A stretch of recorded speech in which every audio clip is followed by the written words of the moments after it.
ধ্যাত, পড়তে ভাল লাগে না। পড়তে তো হয় আম্মুর জন্যে। মার্কশিটে মার্ক যদি এদিক ওদিক হয়েছে না, আমি শেষ। তোমার পড়াশোনার অবস্থা কি সেটা বলো। আমার অবস্থা ভালো, আর এক্সামের প্রিপারেশন আরো ভালো। আচ্ছা আচ্ছা, তোমার তো প্রিপারেশন ভালো হবে। এবার কিন্তু তুমি দেখাবো আমার এক্সামে, বুঝছো? তুমিই ভরসা, তোমার উপর ডিপেন্ড করে আমি হলে যাবো কিন্তু, বুঝছো? আসছে, নিজে পড়াশোনা করতে পারো না, আমি কষ্ট করে পড়বো আর তোমাকে দেখাবো না? মামা বাড়ির আবদার।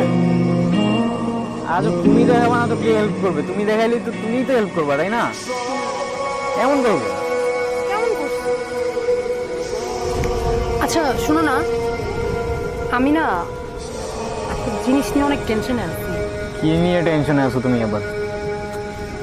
কয়েকদিন পর তো নাফিজের বার্থডে, হ্যাঁ, পার্টিও তো দিবে। আমাদের মাস ইনভাইট করবে। হ্যাঁ, তো ইনভাইট করলে কি হয়েছে? বুঝো না, যাওয়াটা ঠিক হবে না।